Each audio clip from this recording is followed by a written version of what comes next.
to another episode of the BigAsp Cornhole Podcast. Sean and Dane are with you again. Indeed, we are. Looking and yet, fresh just as fuck. yeah. I mean, this might be the greatest cornhole shirt ever made. Before we jump into anything, I got to give a quick shout out. Okay, if you're watching us on YouTube, we are wearing fucking amazing shirts. We are huge Office fans. We love cornhole and beer, and if you mix the three together, you get this badass T-shirt, beers, bags, and Battlestar Galactica, courtesy of NEPA Cornhole. Thank you very much. Hell Tony yeah. Lucarelli and Dana Zaccheo, also known as the Patch Destroyer. You might recognize her from a few of our videos before where she rightfully threw the doghouse patch right in the garbage where it belongs. Even though I'm wearing their hat right now. Yeah, it's alright. We can rip that off at the end of the episode. But they were nice enough to send us these shirts. Dana actually is supplying us with the beer tonight. So we might as well just go ahead and roll into everybody's favorite segment. I mean, go give your shout out for yours because it's different. I wanna give my shout out for the whiskey we're sipping on, man. Oh, okay. All right. Well, still for everyone's favorite segment. Okay, I guess if you want it. What you drinking? What you drinking? Okay. So we are drinking. There's 3 different beers. Yes. I started on one of them. A smattering, if you will. It is a popular brewery that we've heard many things about called Treehouse Brewing Company, and I am actually sipping on the Very Hazy. It is an American double IPA. It is 8.6%. It is freaking tasty. Very good. I can see what all the hype is about Treehouse. Very good stuff. You're gonna get some rosy cheeks pretty quick. Oh, it's terrific. I mean, the first sip. Yeah. Before we aired, I took a sip of it. I'm like, okay, I can see. Yeah. Like, this is right in my wheelhouse. It's pretty good. It's pretty good. I mean, listen, I know people rave about it all the time, but this is pretty good stuff. Highly approve. So this was the Very Hazy from Treehouse, and we'll talk about the other 2 as we get to them. Hell yeah, but And we're also sipping on something else. So, courtesy of my father-in-law, scooped this guy up for me, so thank you, John. A little Southern Tier Pumpkin Whiskey. I think we've reviewed Pumpkin 4 different times on this, all different variations. Never the whiskey, but Good stuff. telling you what, man, it's like sipping a pumpkin pie with a nice little bite to it, but man, It's Dane's 3rd glass, so. soon to be done. And as always, brought to you by our friends, our new friends at Cornhole Solutions. Do you have a cornhole question? Find yourself the answer at cornholesolutions.com. You can find yourself some nasty boards, some pitch mats, hell, even great bags. Go to cornholesolutions.com today and grab your swag. All right. Well, Cornhole family, we have obviously more audio gold for you all, as usual. We have some bags to review. What? Today are Alpha bags. All right, we have 3 series of bags from Alpha bags. We have the Spitfire, the Jackal, and the King Alpha. And in case you hadn't been paying attention, we hosted our first ever tournament this past weekend. That we did. So we're going to kind of just recap the event, things that we liked, things that we learned about hosting an event, and go from there. And then at the very end, we're going to be joined by ACL Pro Duo, Team Stovepipe, if we want to call them, Duncan Clemmer, and Brandon Jones. Thought you were going to forget his name for a second. No, I was just pausing for dramatic effect. Dramatic effect. I like it. Slid in there. I like it. But before we get to all that, we're going to let you know what's going on in our cornhole lives in a segment we call In and Around the Hole. Brought to you by Airwolf Athletics. You need some sexy swag starting at the head. Work your way down. Visit airwolfathletics.com. Use code BIGASP. Get yourself 10% off. If I say to you, picture the best cornhole logo in the game, the first one that should come to your mind is Blackjack Cornhole. Blackjack Cornhole, home of the sexiest logo in cornhole. They have amazing bags, free shipping, awesome customer service. It's a no-brainer. Grab all your gear from blackjackcornhole.com. If you use code BIGASP, you'll save yourself 10%. Again, that's blackjackcornhole.com. Oh, yeah. So, throwing this week. Indeed. Did you get to throw it all? The minimal throwing I got to do was actually dropping the boards off that we borrowed for the tournament. I stuck around and played a couple rounds with our boy Kissel, and man, I was throwing those Hoka Haze pretty damn nicely from TC Boards. So shout out to them. Love that bag, and yeah, but I mean, wasn't for anything, no competition, but I know that you might have played in a tournament this weekend. I did. So this past Saturday, we hosted the first annual cornhole tournament at PJ McIntyre's. If you're an OG fan of the show, you might recognize them as one of our very first sponsors. So we host as kind of like a thank you, as a hey, you sponsored us early on. You guys took a chance on us. We wanted to host a tournament at their venue, and it's our favorite bar. It's the best Irish pub in Cleveland, probably the Midwest, maybe the world. I don't know. It's possible. Yeah, I mean it's up for debate, but I actually played in the tournament, so we'll get into it a little bit, about the tournament and everything. But I played in the tournament. I played with a guy. His name was Jay King. He is the owner of Majestic Cornhole. He's actually local to us, but wasn't really around the Cleveland cornhole scene a whole lot. So I invited him out. I'm like, hey, why don't you come play with me? Kind of network a little bit. So we'd never met before. I had no idea what level player he was. He struggled a little bit. I wanted to play with a faster bag. He is not a fast bag player. Apparently, really struggled. I threw great. Listen, Sean was phenomenal. Listen, here's the thing. Sometimes if you don't win in doubles, if I walk away and I felt like, okay, like at least I was throwing well, I can handle a loss. All three losses, like, were relatively close. I mean, I really was not getting scored upon a lot. The first game, I think we lost like 21-17, something that was pretty close. Again, like I was pouring bags in the hole. I was playing with something a little bit faster. The first game, and the boards were playing fast. Yeah. And depending on which direction you're throwing, you're either going with the wind or against the wind. I'm a much better with the wind player. Just let me throw the bag straight, something slick, get around the hole and go. The first game we played with the TC Boards War Chief. Loving that bag. Absolutely you were throwing it very, very well. We decided after that game that he needed something a little bit slower, so we actually switched to the Fire Cornhole Assaults. Again, I throw that bag really well. It's very similar to. It reminds me of a 357. Mm-hmm. I know that speed on the slow side. The boards were playing pretty quick. I think we won one. I think we won one game. I think we won 1 and 2.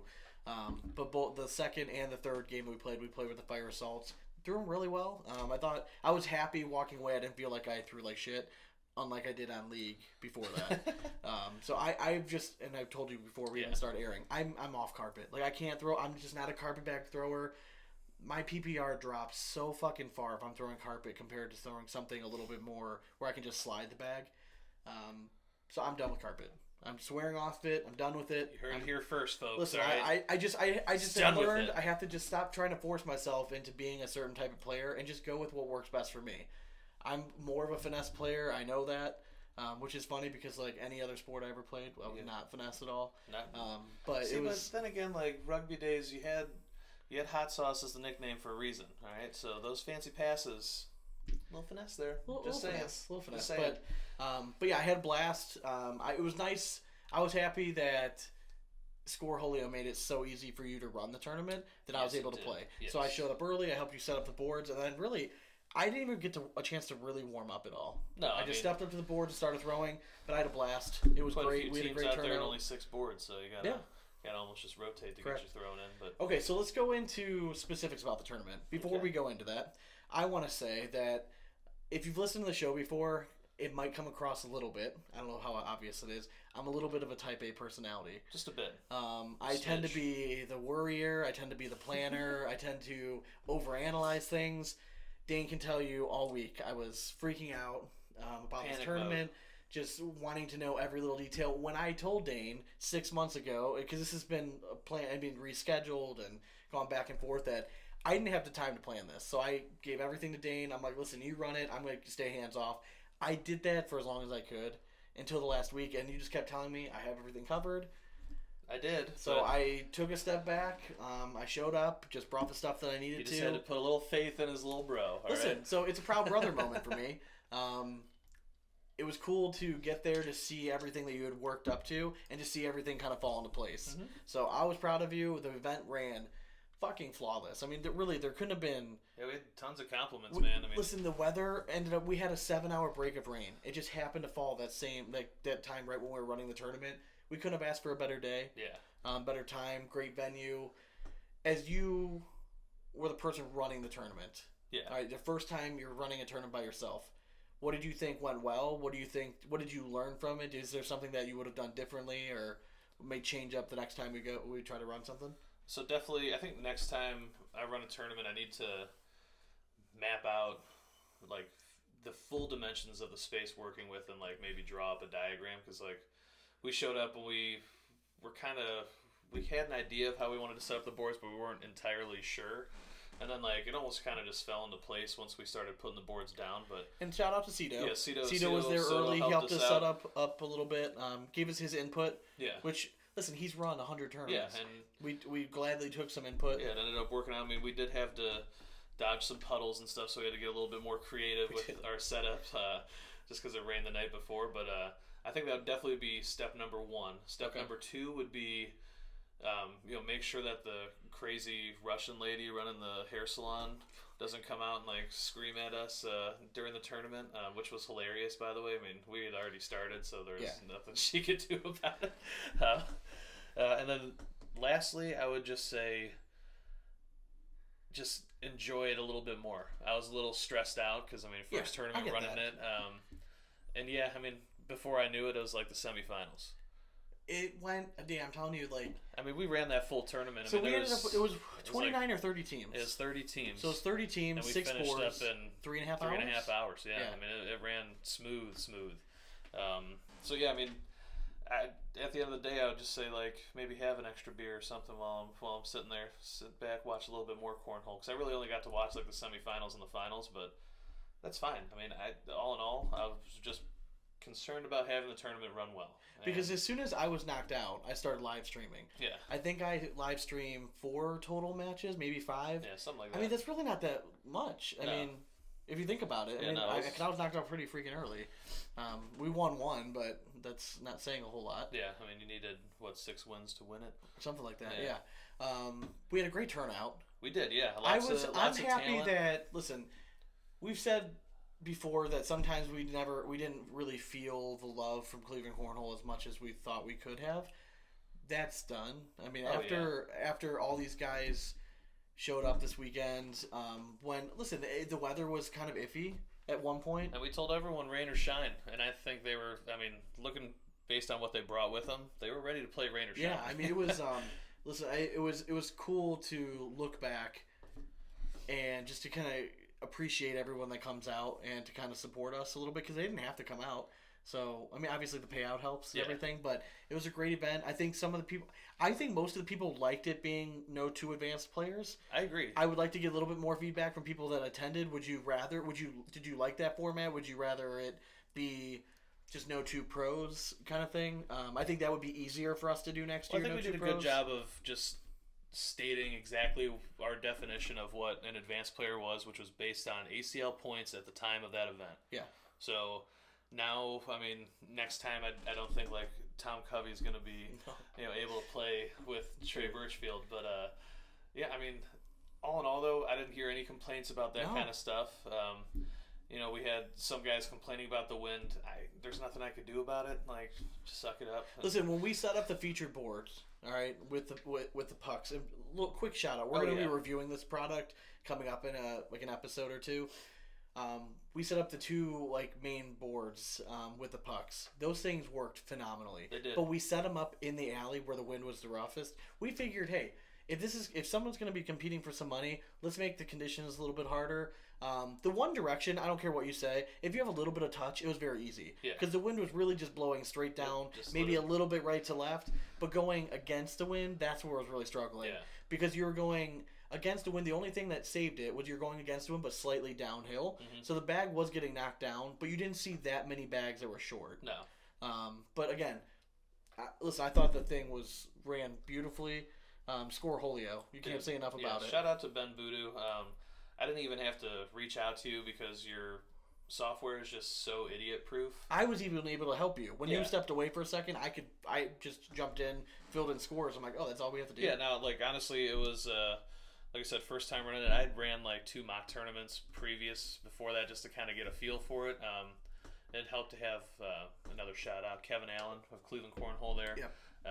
Helping us out, just little pointers, and he literally just told me, just let it run its thing, and it handles itself just fine. So Ben Voodoo of ScorJolio, you got yourself some great software there. If you don't use it, use it. I mean, it's so easy. Yeah, or as Donnie would say, you are pointless or whatever. Yeah, it's one of those. I don't know what their we don't have a lame catchphrase for it. So what are you doing with your life? Yeah, I don't know, working and playing cornhole, man. Yeah, something like that. But again, again, we got so much good feedback from it. I was happy that I got to play, but I also got to commentate a little bit. It's something that I've wanted to get into a little bit more. We've done it a few times now. I felt like this time I felt the most comfortable because there's that fine line when you're commentating. You don't want to talk too much and explain exactly what's happening, right? But you also don't want to get off on these tangents to distract somebody from the game. So I thought I did a better job of sometimes just shutting the fuck up and letting the game come to you, and then just kind of commentating on what, like, the big shots and stuff like that. Yeah. So I felt like I started to find my rhythm a little bit. So thank you for everyone that gave me comments on that. I like feedback. If you think there's something that could be done better, listen, constructive feedback. I'm always appreciating it. So. Yeah, we're just gonna have to put up like guardrails for the peanut gallery next time. Keep them out of your shot. A little bit. But yeah. So we're looking to do this again at least once next year, if not twice. Hopefully, when the weather turns and we get in the summertime. I think we might try to link up with Cleveland Cornhole and do something big. I mean, it's cool. Might as well, man. I think. I know the bar owner, Pat Campbell, who's a family friend of ours. He was so happy with how everything ran. Yeah, he actually had to go to a wedding, so he couldn't stay for the end. He was so pissed. He was. He wanted to skip this wedding so bad, but he saw how smooth it ran. The bar did great that night, so he said, without a doubt, he's willing to put up money again for a big tournament. He wanted me to come out like before every Browns game and run one for a tailgate. I'm like, look, I do have a job and like a wife and stuff, so I mean, I'll do a couple of them for you. But yeah, all in all, like everyone was very, very happy. Thanks to all that showed up. Those that didn't, you missed out on a huge prize pool, and we ended up paying out for a 30-team tournament. The total payout was $3,100 or something like that. So yeah, nice. I mean, it was a nice little payday. So to the victors go the spoils. So we had Trey Birchfield and Tom Covey take first place over Adam Hissner, and I keep forgetting Jesse. Yep. Who was, I mean, that kid was a killer, man. He came out of nowhere. Never seen him throw before, but holy shit, he was good. Third place was Eric Anderson and another Jesse Benninger. Benninger. I'm sorry, listen, I had a few drinks. And it's Lawan Richards, not Williams. I know, Sean, okay. Come on, man. Listen, I feel like a dick now. When I looked back, I'm like, I know it's fucking Richards. Why did I say Williams? I had a few shots. I had a few beers. I was feeling loose. I said nothing but good things. I know you didn't get a chance to watch it all. I got to see a lot of the games being played. I'll tell you what, Lawan was by far, to me, the most impressive player. Just because I know where me and him started. That he has improved 100 times. I mean, he is good. 100%. Yeah, he is. I mean, to me, I think you have to consider him like an advanced level player now. I mean, he's at that level now. It's just gonna take him like one win or like one top five. He played really, really well. I was very, very impressed. So Lawan, if you're listening to this, shout out, man. Your day's coming soon, bud. Played very, very well. He threw the Titan Prowlers with pro Ken Allen. Those bags were acting very nicely on the boards. Yeah, it's a nice bag, man. It is. Who else? Titan lineup. So we had Eli Stevens play with Dan Nenendal. Dan is a local player here. He's pretty much brand new to the game, like within a year. But quickly on the rise. I mean, he's another one of those guys that he's an advanced level player. Yeah, by the end of this year, I mean, he's very, very talented. And then who was the other fifth? I'm sorry, we forgot Shumney and Dylan. They took fourth. Who was the other fifth place team? I'm blanking out. Oh Lord, I am too. It was Eli and. Give me 1 second. I'll look it up. Think who it was, but regardless, we had a bunch of talent. I like the fact that everyone, for the most part, we didn't get any crap about teams pairing up. It looked like everyone's having a good time. I was telling Dane before we started recording, the nice thing for me was I had an opportunity to talk to some people in the Cleveland Cornhole arena that I've known for a while, but had never really gotten a chance to talk to. I felt like at this tournament, I really got a chance to pull them aside and talk to them. It was Felix. Oh, of course. And Rob, yeah. So and Rob, another one. Yeah. Rob Smith is one of the guys from around here. If you wanted to be pro, he'd be a pro. He's that kind of guy that, man, because he's literally, he will tell you that he does not practice. He just shows up to tournaments and performs extremely well. He's from what I've heard, he's a fantastic bowler. I'm telling you what, if that guy would put in like that's what I'm saying. an hour a day, like he could definitely be up there. I mean, he is so nasty. And then Felix Rogers, Dawn Rogers, ACL Pro, her husband, he's another one, man. When he gets going, he can start just ripping through. Felix bags. is another one. He was like right at kind of like our level, like in league and stuff. We played against him 100 times. Yeah. You know what I mean, so it's nice to see some of those guys that we used to play a lot, seeing them step up, because it gives me hope. Like, hey, maybe if I stuck with it, like I'd be there too, kind of thing. So, time is an issue. So let's go ahead and move on to the bag review. All right. So today, the bag review is brought to you, as always, by Bags Board, the maker of the original cornhole bag backpack. They make sweet ass patches, amazing backpacks. If you don't have one, okay, if you're riding around in some fucking cooler thing that looks, it's called a Zook or whatever, just stop. Bags Board, 100% made in the USA, the US of A, America.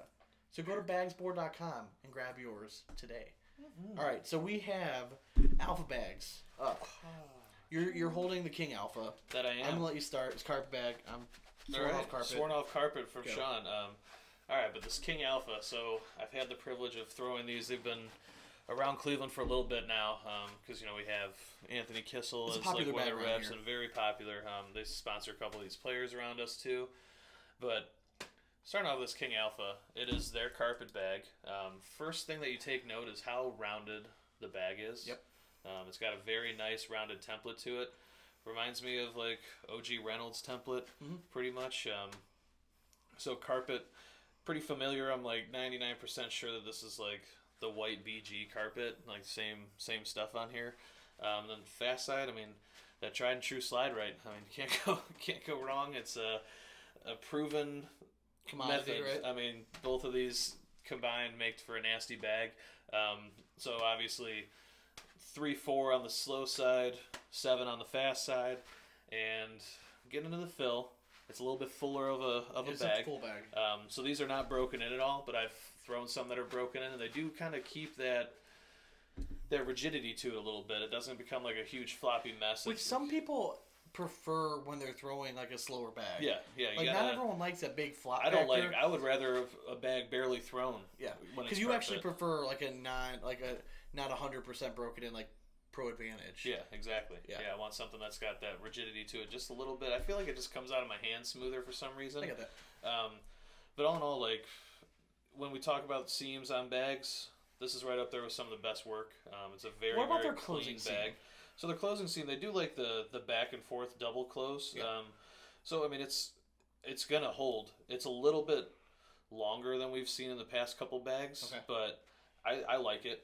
It has that same flip up that I like when you put it in your hand, it flips up rather than kind of just like stick straight out.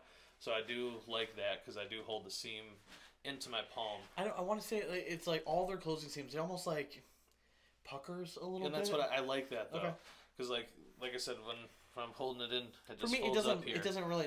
I throw seam out. Yeah, facing away from my palm. That shouldn't bother you at all. But it doesn't. Yeah, when you hold the palm in, like when you need it to flip up, because those bags that are so close that stick out, that's all you feel in your palm. Then it's just that little line going through it. So,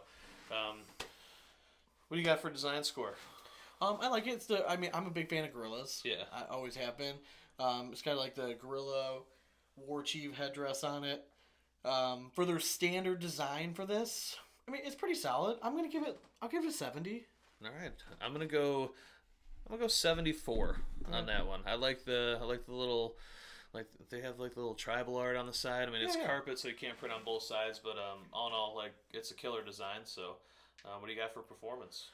Listen, man. Again, it's carpet. The only carpet that I've ever thrown very well with this. All right, the only bag I've ever thrown very well with this carpet, still to this day, is the WTF Tango.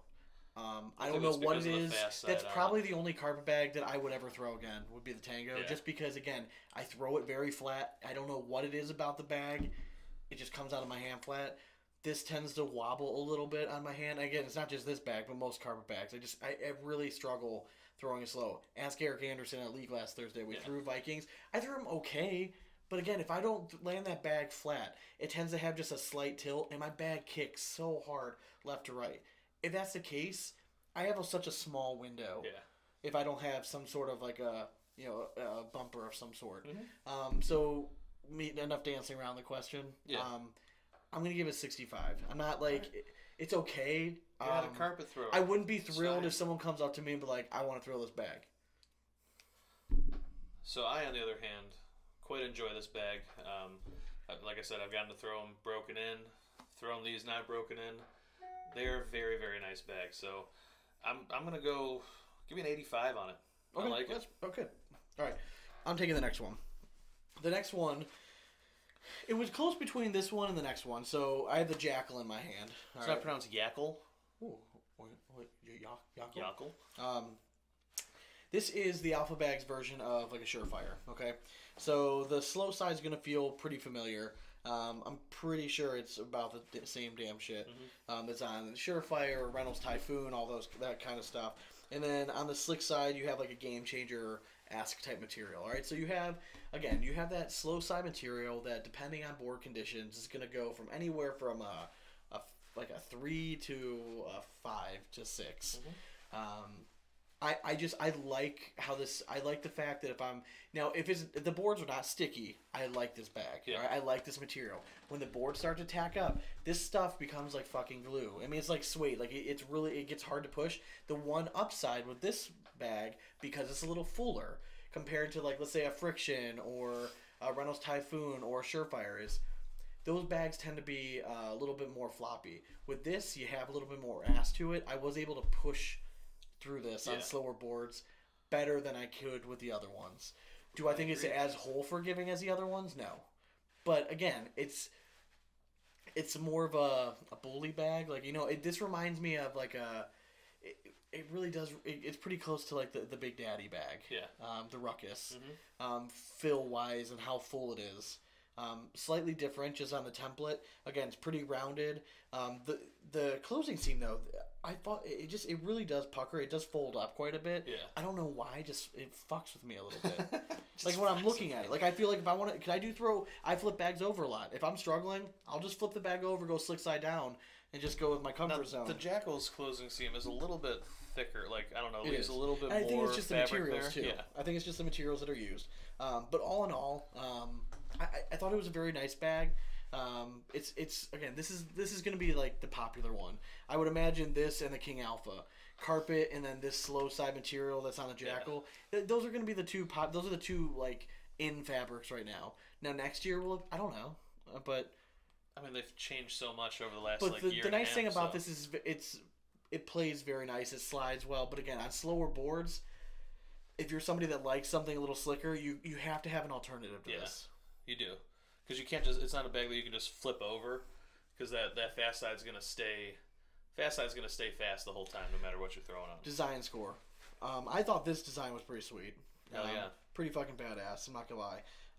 The details in it, even like looking at the guy's eye that he has it, I mean, it's pretty sweet. And they slapped our logo on the back, so obviously it's going to get an upgrade. This one I thought was much nicer. I think this one catches the eye. If I see this bag anywhere on the board, I'm going to know exactly what it is. For this one, I'm going to go an 88. All right. Stole my number. I'm going to go 89. Okay. Performance-wise, for this, I liked it.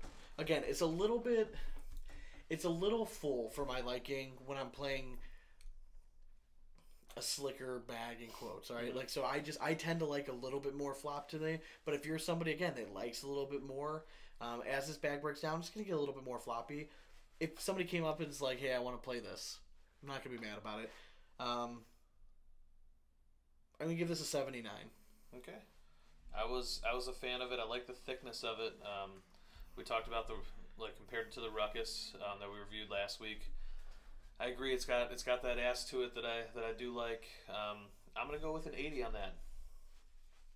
Wow. Okay. Yeah. I mean, it's that material is quickly becoming one of my favorites. I mean, like I mentioned, throwing the Hoka hay. I mean, I like that speed realm and throwing indoors. I mean, you don't have to worry about it. The variability of. But again, you tend to like a fuller bag. I do, yeah. More so than I do. Yeah, I like to have a little bit of thickness to it. I think that's just because honestly, I have like weirdly large palms. Yeah. And small fingers, so maybe that has something to do with it. The last bag we're going over is the Alpha Bag Spitfire. this is a bag that would feel pretty familiar if it came out of the box right away, just based on materials. If you are a Lucky Bags fan, these are identical materials that are used on the Pro Sniper. All right, so you have that slide right material on the slow side, but it's on the flip side. Okay, so you get like that waxy type material. Once that breaks down, I don't know what it is, but the material becomes so buttery soft. It takes a minute to break it down, though. Okay, yeah, I'm not gonna lie. Don't boil it. Don't boil this. Just keep breaking it down. You can throw it in a dryer, low heat or no heat, and just let it tumble. But this is a material that you want to kind of get familiar with, because I'm telling you, as this material breaks down, that slow side is going to become, especially if you like a slick bag, but you're looking for something around a 6, maybe a 5 if the boards are a little bit slower. This material is right up your alley. I like this.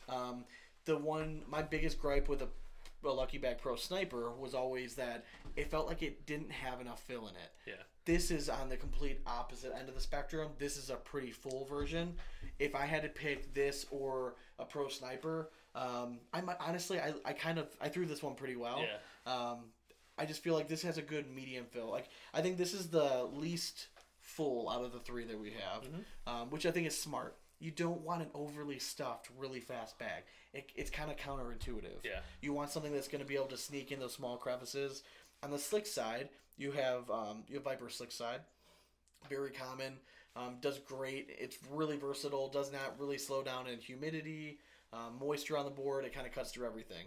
This bag pushes really well. I like the fact that it feels like a big bag despite the rounded template. I feel like the rounded template helps it get through the smaller spots, but maybe it wouldn't grab quite as much as a squared off bag would. But all in all, I thought this was good. Closing seam for this one is smaller than all the other ones. It is. And again, I don't know if that's just fabric and how the bags hold up, but the side seams all around the bag are very nicely done. This bag feels like it's going to last a while. And I feel like those 2 fabrics are actually pretty hard to stitch together too. And I know these 2 materials well enough to know that these materials both, they stretch out a little bit as you break them down. So this bag is going to become a lot looser. It's going to feel less full as it breaks down. So again, out of all 3, I enjoyed this bag a lot. I'll like it even more again as the slow side breaks down, gets the waxiness off of it. Becomes like a really nice speed. That's like perfectly right in my wheelhouse. It plays like a 6 and a 9. Yeah. I mean, you were throwing the War Chiefs this weekend. War Chiefs, yeah. So the only difference is War Chief is, instead of the reverse slide right, it's more of like that reverse Widow material. Yeah. But they both have that waxy material on it. For whatever reason, I feel like the reverse Widow material the waxiness comes off a little bit faster. Not comes off, but like it breaks down a little bit faster. But I like both materials, regardless. I mean, they're very, very fucking close. I mean, unless you have looked at 1,000 bags, you probably wouldn't even be able to tell the difference between those 2 materials. They're just very subtle differences. Yeah. They play almost identical. I agree, yeah. I mean, it comes down to sometimes just the thickness. And, all right, let's get on back tangent for a second. We got time, right?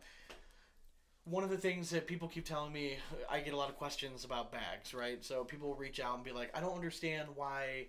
You're saying this material, this bag, and this bag are the same. They're not the same. I'm looking at them, blah, blah, blah. Okay. Stop. Okay. I've looked at thousands of bags. I've talked to bag makers. I've done my own research. It comes down to it's called a rub count. And I mean, I'm nerding out for a second, but for those of you that don't like this, Sean, tell me about your rub count. Fast forward like 5 minutes, okay? Yeah. What I'm saying is that when you're making a material, like for a high traffic area, like let's say you're owning a business and people are going to be walking on this carpet all day. You want it to have a high rub count because it can be a little bit more durable. The higher the rub count is, it can change the fabric slightly. So sometimes when these people are getting what is the same fucking material, but you can get it with a different rub count, the feel of it's going to be a little different. It's going to break down a little different, and sometimes it just takes longer to break that bag in, but the material is the same. Yeah. The speed is going to be the same. Sometimes one can be a little bit thicker than the other, hence why some are a little bit more hole friendly than the other. So if you're asking me a million questions, like I don't mind the questions, but don't come and attack me and argue, because you're going to fucking lose that argument every fucking time. Every time. So for the layman's out there, basically rub count think of rub count, like a high rub count as a porn star. Low rub count would be like Brennan Ahern when a pretty girl smiles at him. Right? Kind of. Okay, so design score. This is pretty basic.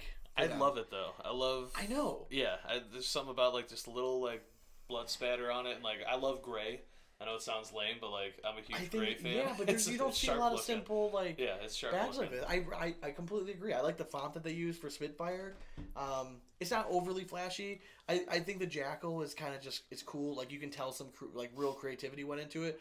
I don't want to put it quite that high, but this one I'm gonna go 87, like right there. I like sometimes I like a clean looking bag. I'm gonna go 85 on it. Okay. I like the clean look too. Performance wise for you. For me, I mean, it's a little faster than I typically like.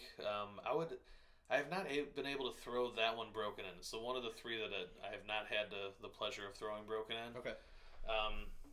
But just from my experience with it, I'm gonna go like a 70 on it. Okay, I'm gonna go an 82. I liked it. Again, like it's not like my favorite fast bag, but if someone showed up to the term with all three of these, I'd be like, hey, if you want to throw a Spitfire, I'm cool with it. Let's roll. I mean, I'm not gonna shy away from it. It's gonna find the hole, but you just gotta be locked in. I mean, that's typically my problem. Yep. Okay. So yeah. Is there anything else you wanted to cover today? I don't think so. No more like weird counts or like fun facts for the people at home? No, that's pretty much it. There's only one thing left. Cue it. Cue the rap horn. Reach us at Instagram and Twitter at BigAsp Cornhole. And Facebook at BigAsp Cornhole Podcast. Thanks again to our sponsors.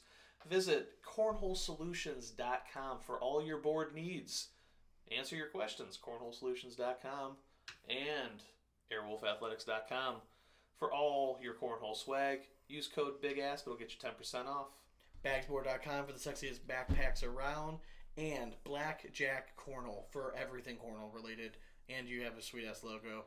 And they're coming out with a new lightning design for the Reynolds. Oh, they Can't wait to snag my set. Yeah. I was going to go on. I had to stop myself. I almost ordered a set of lightning. And I'm like, no, I want the new design. So that's like a new bag from Reynolds too, right? The black, because they're coming out with their lightning material and their thunder material. And those two together is the lightning bag.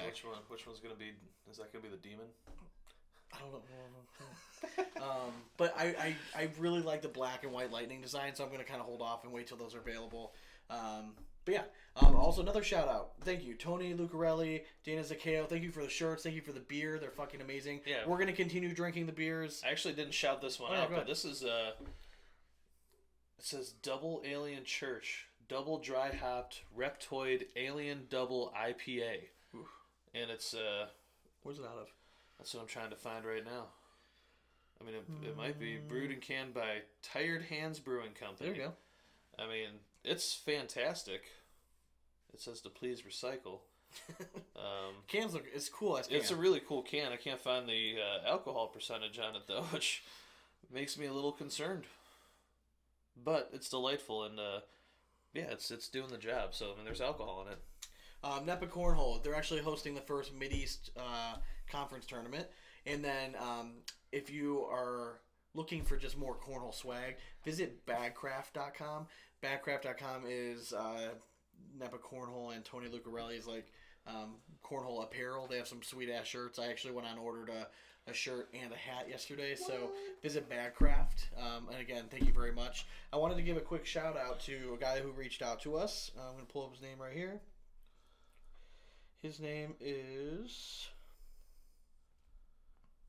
Kevin DuPont. He reached out to us. He won his first tournament in competitive division throwing Vortex cornhole bags. He sent us a really nice message basically saying, listen, I listen all the time. I would have never heard about Vortex bags unless it was for your show. I tried them. I loved them. They're my favorite bags, so thank you. So Kevin, fucking banging job, man. Hell yeah. Congrats. We love hearing stories like that. So, congratulations on the win. We hope there's many more to come because we love Josh. We love Vortex bags.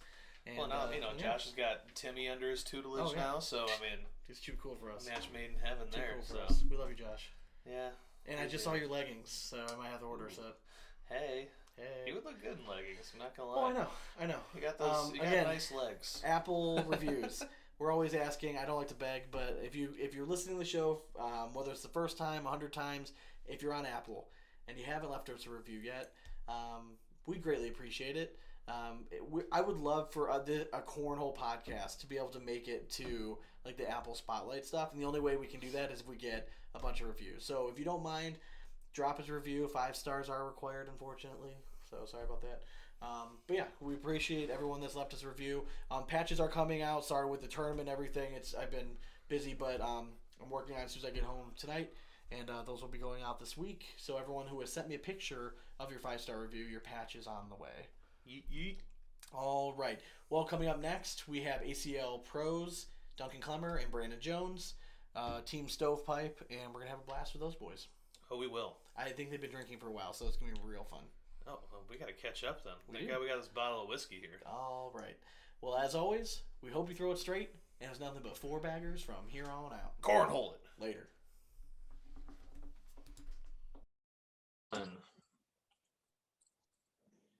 Welcome back to the BigAsp Cornhole podcast, where we are now joined by ACL duo Brandon Jones and Duncan Clemmer. What's going on, guys? How you doing, guys? How you guys doing? Dude, just enjoying some beers, a little whiskey tonight. So I'm having fun.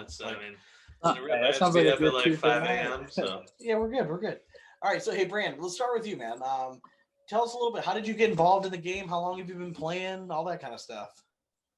Well, I'm 22. I've been playing for 10 years. Holy shit. And I've been playing since I was a little kid. So my uncle, he owns a restaurant here locally, and they used to have $5 blind draws. And my dad took us up there on a Monday night, and we went and played, and we were terrible. Couldn't hit the board, anything like that. And I was like, this is fun. Let's go play. And so every week I'd beg him to go play. We kept playing. We ended up building boards, getting bags, just practicing, got a lot better.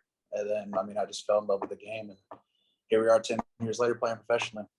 When did you first realize that you were getting pretty good? About a year after I started playing, we traveled to Tunica, Mississippi for our ACO World Championships. Played in the open division to qualify for the main bracket. Okay. I lost my first game, came all the way back, qualified as a 64th seed, had to play Matt Guy the next morning. And up until that point, he had never lost a world championship. It was best 2 out of 3. It went 2 games, lasted about 45 minutes though. Okay. And at that point, keeping up with the guy I've been watching on YouTube for the past year, I was like, I got a shot at this. Well, how old were you at that point? 13? I was either almost 13 or still 12, or right in that area. So, yeah. I saw the video. I have the video somewhere. I'll have to find it, send it to you guys. Dude, that's crazy. Yeah, we gotta throw that up on the website, man. That's some hard drag push shit right there. Yeah, Matt still remembers. My dad walked up to him the night before and he said, "My 12-year-old's gonna kick your ass tomorrow." Is your dad as big as you are? Yeah, he's a big guy. He's shorter than I am though. I'm 6'2.5". He's like 5'10". Okay. But yeah, he's not as tall as I am. Those are giants to Sean. Yeah. Hey Duncan, what about you, man? How did you first get started playing? How long have you been playing for? I've been playing about 8 years, but my dad drug me out the house one day, made me go to a little. But started. He just made me come out the house one day. Said, "You play this tournament?" I was like, "Oh." And then I went. That's awesome. Hey Duncan, we're losing a little bit. You guys catch any of that? Yeah, Brandon was joking about your dial-up internet over here before, so. I wasn't. Well, what's funny is I'm already off the Wi-Fi right now. That's what's crazy. Now that you're not talking better about now. Now you're good. So so your dad dragged you out of the house to start playing? Yeah. About 8 years ago. How long into it did you start realizing you were pretty good? Honestly, the first night that I went, everybody that was there was terrible. So I thought I was good off the rip. But now going into last season, obviously it was a pretty. You guys are part of like arguably the most talented rookie class ever going in. Besides like the obvious big names, Matt and Brett, and Eric Davis and stuff. Duncan, you had a little bit of pedigree going in. Did you feel any of that pressure early on? Because you had some hype behind your name a little bit. Just to be honest, I don't really feel pressure. Okay. If it doesn't pressure make diamonds. It does. Hey, pressure is just an opportunity. Now, Duncan, did you pay attention to any of that though? Like, did you hear people talking about you? I mean, like, cause you were on some people's radars early on, people were expecting like some big things, like, listen, like I'd never seen you throw in person, but I'd seen some of your matches and stuff. I knew that you're a pretty talented player. I knew who you were before the season started, and that's saying something. Do you pay attention to any of that, or you just show up and play? I mean, I see it, but I just look at it as motivation. Like people think I'm good. I want to just keep throwing better and make them think I'm better. Okay. And how did you guys team up? Like, I'm assuming you guys don't live too far apart. I'm assuming you guys have probably played each other 100 times. How did you guys decide to partner up and join up as like the rookie pair last year? Well, we played ACO, I guess 4 years ago, maybe. We played a full season ACO, and we just played a ton of cash tournaments together. Just always had that good chemistry, and I played with Danny Blanks my first pro season.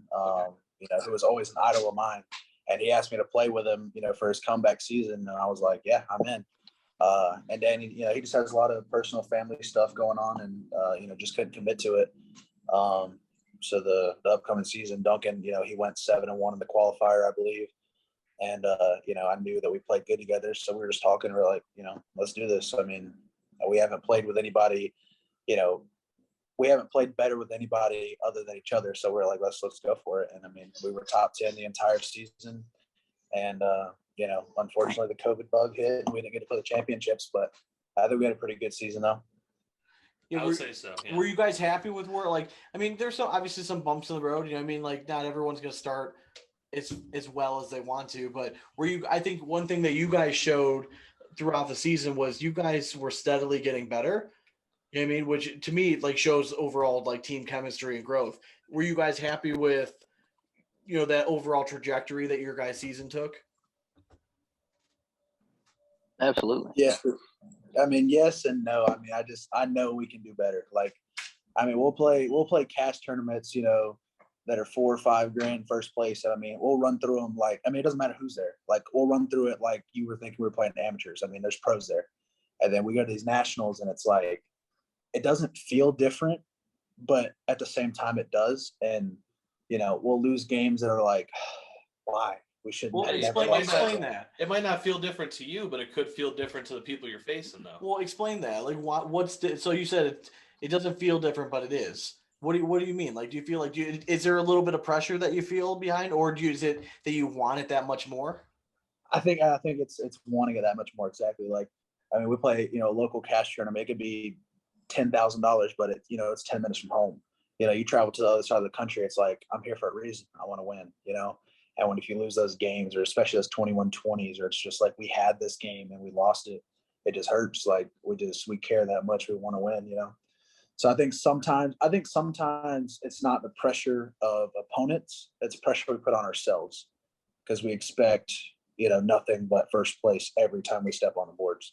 So I think sometimes we put it on ourselves a little bit. But I mean, as far as who we're playing, I mean, I'm not worried about it. So going into this season, I mean, obviously, I think it's a good thing for, either individual or as like a team to kind of set goals going into a season. What is your guys' like realistic goal? Like, what are you guys hoping? Like, where do you guys want to see yourselves at finishing next year? We will finish top 10 next year. Okay. Sean didn't put you guys in his top 10. It's a flowing list, Dane. I'm gonna say, I mean, I feel like my goal is definitely to win a national, and I want to be top 5 going to the championships. Because you guys have both been on broadcast now. You know what I mean? So like most pros, like that's the first goal, right? It's to make a broadcast. You guys have both been there, done that. Not together yet, correct? You guys have both. No, we won that shootout qualifier. Oh, the shootout. Yeah, I'm sorry. The shootout. But as Brandon, you also had another one, correct? In singles, you were at a shootout. In Atlanta, I played Noah, Noah in the Final 8. But I also in Virginia Beach, I played Windsor in the Final 8 too. So that was twice. Okay. I mean, it was just digital network. But as far as TV though, that was it on the doubles. Still TV, man. Okay, Duncan, you had quite the run at the World Championships last year. I mean, I think arguably your match against Hissner was probably. I mean, listen, I know like it wasn't the championship match, but I think that was probably the highlight of the weekend. Just how back and forth that match was, and you hit some just fucking amazing shots. What was going like? What were you nervous at all? Like going under the spotlight, you know, because that was a pretty big crowd too, and I know like it was. I know you don't live in Rock Hill, but it's close enough that you had a pretty decent sized hometown crowd behind you. Were you nervous at all going into that? That's what I was about to say. It wasn't really a random crowd to me. It's a crowd full of people I know, crowd full of my friends, and honestly, I practiced 2 weeks almost every day, a couple hours at the headquarters, like same building. So I was already comfortable with the building. I was ready to go. I felt zero nerves going into Worlds. So knowing that people that you know and that you love are in the crowd, you feed off that a little bit more. You tend to be, you seem to be like kind of a hype guy. You know what I mean? Like you like kind of that high energy type stuff. Absolutely. You can ask Brandon. I live off hype. Yeah. We always say playing doubles together. Duncan, start to finish, he's hype. Usually in the beginning of the tournament, I kind of stay quiet. Then, you know, as the beer starts flowing and the games get bigger, I get pretty loud. But to start out, I try to keep it low key. But yeah, when we get in a game where, you know, it's a lot of smack talk back and forth and people are trying to get in our heads, I mean, we feed off that stuff. I mean, when people like when they come at us, I mean, we come back 10 times stronger and just we're ready. Like I don't know how to explain it. Like we have conversations before tournaments like, oh, if this team or this team or this team or somebody just starts talking smack, like we are going to beat them 21-0. Like I'm just relentless, you know, like that's just how we feel going into tournaments. I love guys. I mean, honestly, I love the dynamic because Sean and I are very much the same. We get a lot of looks here in Cleveland because people don't know how to take us when we're being a little loud on the boards after a big win or something. But I say next time we meet up, you two versus us two, except you guys only get 3 bags. And let's just get shit-faced and fucking go at it. Hey. And we'll spot y'all 8. Honestly, we'll take it. Thank you. I don't think we could win with 4 bags anyways. Oh, shit. So, pro shootout, right? I think you guys, through every pro shootout event, I think you guys were the most dominant from start to finish. And that last one, would you guys agree? It's breaking up so bad. I missed that. Friendly game. Now Brandon's breaking up. Yeah, he's in slow-mo over there. Yeah, Brandon's. All right, so that last pro shootout. Yeah, I couldn't hear anything for like. It's all good. Can you guys hear me now? Hold up, I'm good. All right. Well, we'll go with you, Duncan. That last pro shootout. You guys were, from start to finish, you guys were fucking rolling. Like, was that just everything just happened to click on that day? I mean, do you realize, like, I mean, I watched every pro shootout. I can't remember seeing a team where you guys just flat out fucking crushed everybody. I mean, I don't want to call it luck, but is that like your ceiling, or is that going to be the new norm that we should expect from you guys going forward? Expect a couple of those maybe this year. Okay. Couple of roll throughs. If we both get hot at the same time, we're both just hard to beat, to be honest. Yeah, absolutely. And you guys recently signed with Reynolds again, right? Yep. What is it about? I mean, because listen, you guys were a hot team finishing the year. I'm sure you guys were approached by several bad companies, to sign with. Why was Reynolds a good fit for you guys? I mean, we've both been throwing them for 5+ years. Throwing them a few years ago back in ACO. That's all we threw the whole season together in doubles, that we played ACO together. That's all we threw this whole past season. Plus, I mean, they have a great quality product. You can get your bags in less than a week. Oh yeah, I mean, you can. Yeah, I mean, one thing we love about Reynolds is, I mean, they're like Bill always likes to say, Bill Spleski from Reynolds, we're not the cool company. You know, we're not the company that's charging $500 for a set of bags, but they've always been consistent. Yeah. You know, you've never ordered a set of Reynolds bags. It's like, what are these? These are rectangles, or these are the wrong color, or these are this. It's always consistent. Reynolds has always been, you know, the top dog in cornhole. And, you know, they're not the flashy company, but they're consistent. The bags are always good. Like you go to any tournament, you know, newbies, pros, whatever. I mean, except for some of the top pros, obviously, that, you know, have their bag sponsors. But I mean, you go through their bags, you know, they got a book bag. They're going to have a set of Reynolds in there. You know, that's the go-to for a lot of people when they start. And I mean, top players now. I mean, Reynolds has us, and they have Windsor and Isidro. I mean, I feel like that's 4 of the best players in the country. And I feel like, you know, Reynolds is going to put on a show this year, even with a small group. Now, have you guys heard at all about so we had Trey Ryder on last week, and he was kind of telling us a little bit about the new event that they're adding in, right? So they're getting rid of Crew Cup, and they're adding in this team event. Have you guys heard a little bit about this? Honestly, no. A little bit. So Brandon, since you've heard, I was talking what are your thoughts? Do you like that? Did you like Crew Cup, or do you like this changing it up here a little bit? Honestly, I mean, Crew Cup, I mean, there has its moments where it's a good time.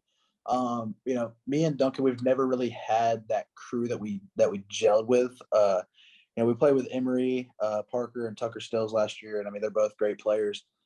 You know, none of us ever clicked at the same time. And then, you know, we finished the season. Well, we were going to finish the season at the championships with Dusty Thompson and Jordan Kimbrell. And then obviously I got sick. And then, you know, once we signed Reynolds, we were going to play with Windsor and Isidro. And of course we were pumped about that. You know, I definitely saw some Crew Cup championships in our future. But, you know, the team event, I mean, it sounds cool. And it sounds different, but I mean, obviously when we all go to nationals, we're going for singles and doubles. You know, that's the bread and butter. That's what we all want to win. But I mean, it sounds like fun to me. To me, listen, I think it's going to be a cool dynamic. I can't wait to see who all gets drafted and where, because I think that's there. I mean, listen, we're all prideful people, right? You know, no one wants to be that last kid picked on the playground. So I think it's gonna be interesting to see who gets picked where, bag dynamics, doubles partners. Are they going to get picked for the same team? I think it's going to be a pretty cool event going forward for sure. I mean, personally, I think they should have cornhole personalities pick the teams. So I think like me and Sean should each have our own team. You know, I would obviously dominate. Let's just be honest. He's too analytical for cornhole. It's all about the feel and who you like. I mean, that's who's who gonna won win the most for you. fantasy stuff last year. Exactly, you're too analytical. This ain't fantasy. This is real life, Sean. It was me. This is real life. All right. Okay. This is real life. Okay. So you guys are embarking on a new event, a new venture together, right? A new business venture. Yep. This term, Stovepipe, became pretty popular after Duncan was hitting some pretty big shots on ESPN. So you guys are starting Stovepipe Cornhole. Tell the listeners a little bit about it, what they can expect going forward. What is it? Just here's your platform to kind of brag a little bit. All right, Doug, I'll let you talk. I'll let you talk about the company. I'll tell them how we got the word Stovepipe real quick. So like I said, we've been playing together for a long time, past tournaments, and we were at a tournament. I think it was called Bags in the Berg. It was in Harrisburg, North Carolina. It was just, you know, a little cash tournament we went to. There was, you know, the upper division, the lower division, and the boards. I mean, the boards weren't separated. It was just like 4 of the advanced boards and then 4 competitive boards. And we were playing on the end board, and there was a team next to us playing in the lower division. And it was definitely a guy from up north. I don't know where he's from, maybe Jersey, New York. He had no shirt on, just older guy, you know, just throwing bags.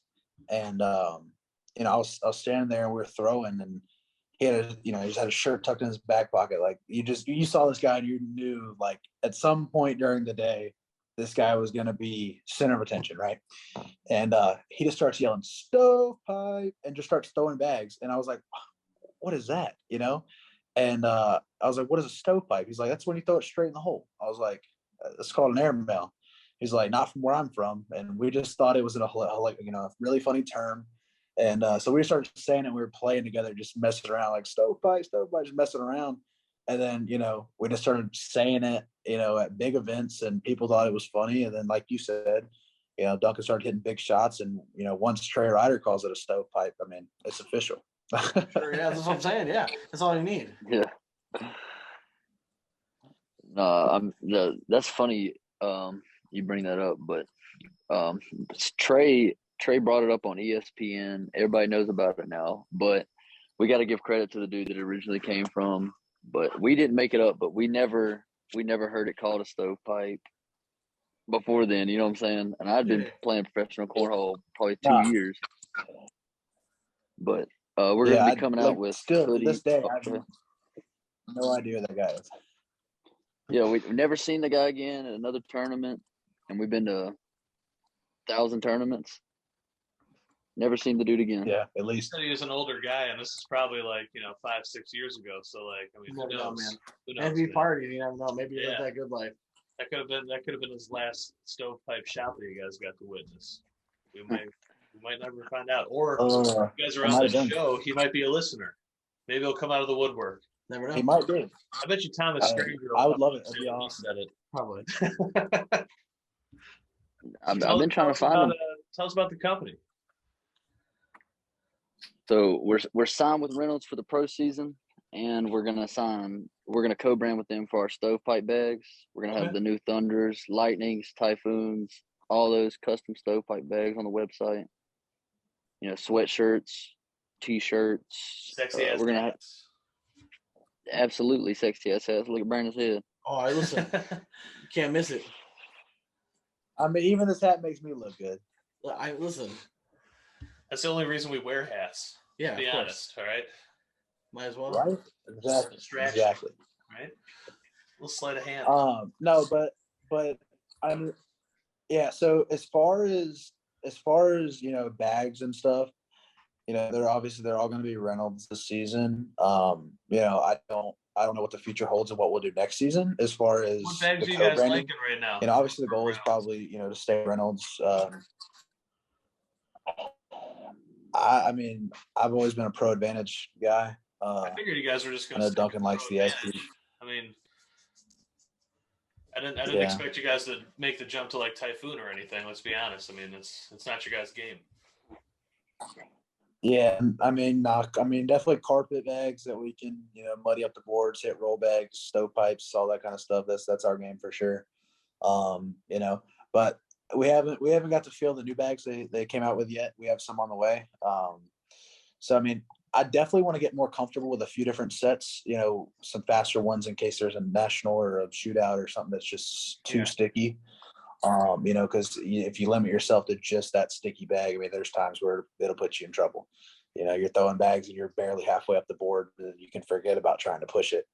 And I mean, it's tough to beat players that are throwing, Vipers and stuff like that when they're on. I mean, if they're on, they're on. I mean, they can miss by a half inch here, a half inch there, and they're in. If we miss. I mean, don't get me wrong. Pro Advantage is if the boards are moving, I mean, they're a hole friendly bag. They are. But if they get really sticky, I mean, you're gonna have to go up and get it if you want to drag a bag or you want to do something. But that's what we like. We almost feel more if there's a bag hanging in the back of the hole, and Duncan's sliding in and it'll fall, I'll miss that slide because I'm more comfortable just shooting it. I'd rather go up and get it. So that's our game. But I think I'll probably throw advantages in singles, but we'll probably throw X's and doubles because that's what Duncan likes the most. Okay. And I can't take him away from his his 9 spot specials. So. All right. So what I want to do is we post listener questions, right? Man. So there's some I think I'm going to pick out some of the good ones here. Fellow ACL pro Jimmy Humans, I actually really like his question. He wanted to know if you guys were going to play with anybody else in doubles, who would you play with? So is it pro or non-pro? Let's say if you had to pick another ACL pro to play doubles with, who would it be? Oh, give me Jay Scott. Jay Scott Collins? Yes, sir. He's such a cool ass dude. Exactly, man. Great shoe game. And his shoe game's on point. right? Great Exactly. Look great shoe game, man. Excellent. Yeah, we gotta get him on. We've actually talked to him at Here, Free Open. We've been talking. We wanted to get him on, so we gotta get him on. That we do. Brandon, what about you?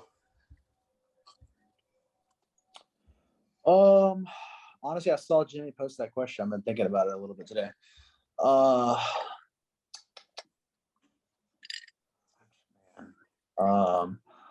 Honestly, if I couldn't play with Duncan, I'd probably play with Eric Davis. I mean, the kid's a beast. He's arguably the best doubles player in the world. You know, if I wanted to pick somebody other than Duncan that I think I could go win a lot with, it'd probably be him. The kid's a beast. He has every shot in the game. But I mean, I play with Jay Scott too, though. There you go. Okay. Another great one I love was Lucas Meyer. He wants to know first. It's a two-part question. All right. The first one is, Brandon, we'll start with you. Ribs or brisket? Honestly, I don't really like either. But if I had to pick, it'd be brisket. I don't eat ribs at all. Okay. Duncan, what about you? I know that sounds great. Ribs or all day. Ribs all day. No all question. right. There we go. All right. And then if you were going to be a Disney princess, which Disney princess would you be? Oh, what a weird question. I think it's an easy answer, though. I don't even know. I have a 16-month-old daughter, and I feel like I still don't know who any of the Disney princesses are. Learn, man. I know she's stuck on like the question? little kid shows right now. Is what's her name? What movie? Dude. Moana's not a princess, is she? I mean, technically, we'll count her. She's We'll like the count chief's daughter. I don't think she's a princess. Yeah, but we'll count it. If she's a princess, Considered a Disney princess, I'll count it. all right, because she's got Maui. She's got Maui. Yeah, she's got Maui as the best friend. She's got the island. I could just chill and play If cornhole all Mulan's day. a Disney princess, Mulan is a Disney princess, Amen. right? Yes, I mean, correct. All right, Duncan, what about you, princess? There you Who are we going with? That's such a weird question. I don't know. It is. I don't know. Cinderella, shoe game's on point. Yeah, hey, listen. Shooting is on point. I love it. All right, stop. Okay, Christy Tabor wants to know, what do you guys, outside of cornhole, what do you guys do for like full-time jobs?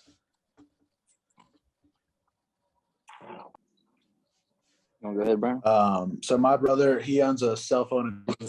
Yeah, he owns a cell phone and computer repair company.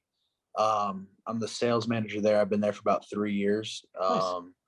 But I mean, the goal is, once Stovepipe Cornhole is rolling, hopefully between cornhole and that can be full time. That's definitely the goal.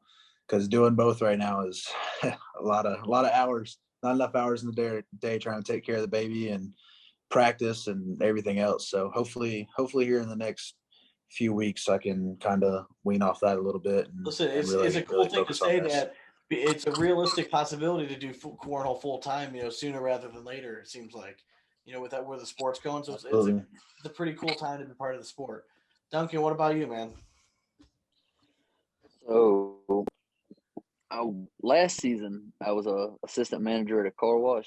Okay. I was there for a little bit, and then about halfway through the season, I had some complications and left that job and just was making enough off of cornhole to chill for a little bit, and then decided to make an auto detailing company. Nice. So I detail cars on the side. There you go. And Hey, if you're actually building, man, I got plenty of work for you. Oh, I'll take it. I mean, I'll pull up, throw a tournament, and watch some cars. Hell yeah, man! All right. Listen, Sean Walty wants to know: Is there one person or team that you love to play against? Whether it's because you like to talk shit against them, whether you like them as a person, it's kind of an open-ended question. So there's one person or a team that you guys like playing against. Who is it? And you're laughing, so I know you have someone in mind.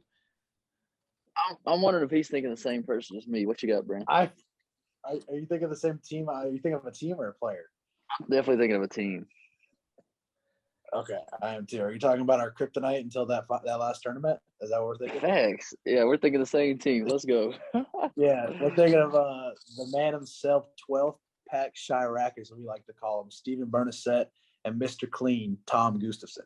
Okay, all right, there you go. And what is it about? Is it just, you guys hadn't gotten past him yet? So we were 0-3. We beat them at that shootout. We won the qualifier against Trey and Ryan, and then they were our game one in the final 8 bracket.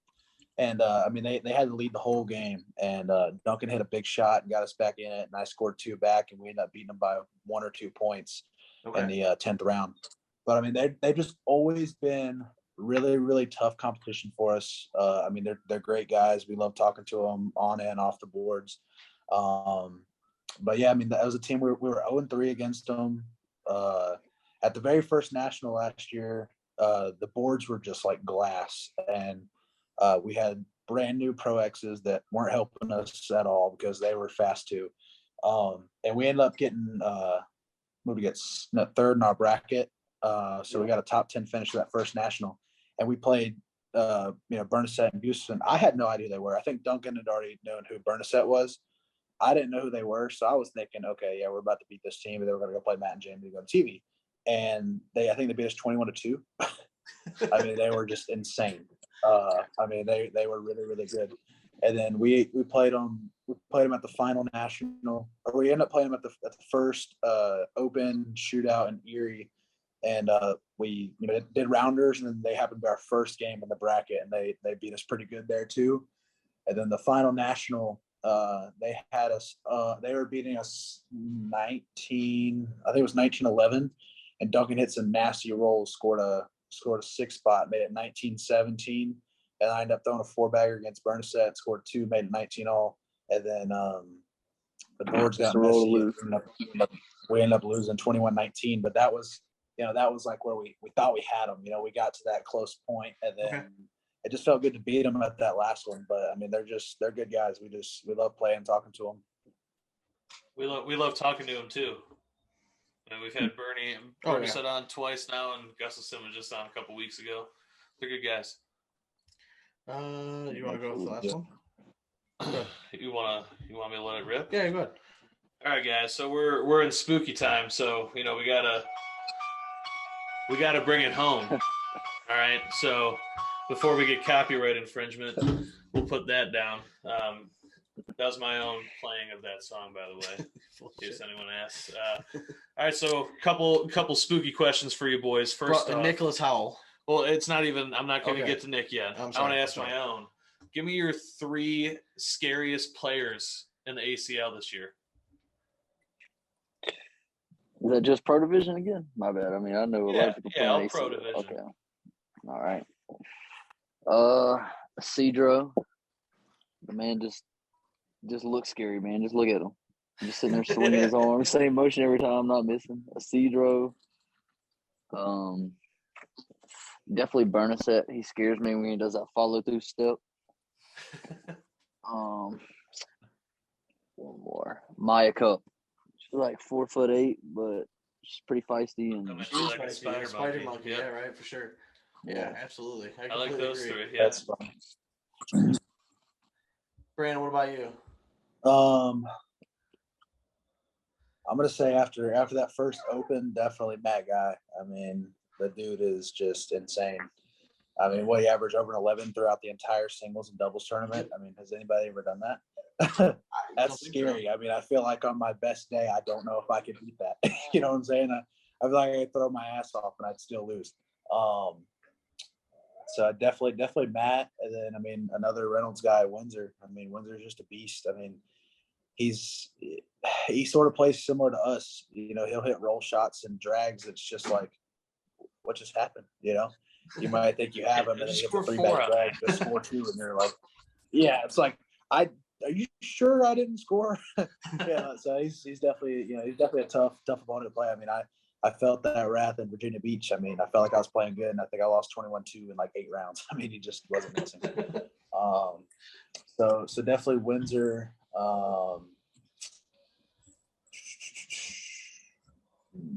Third player. Duncan Clemmer. I'll go with my boy Duncan Clemmer. I mean, he's a beast. I mean, I love playing with Duncan, and I know every time. I don't think me and Duncan have had a regional singles match that went under what? How many rounds, Duncan? 25.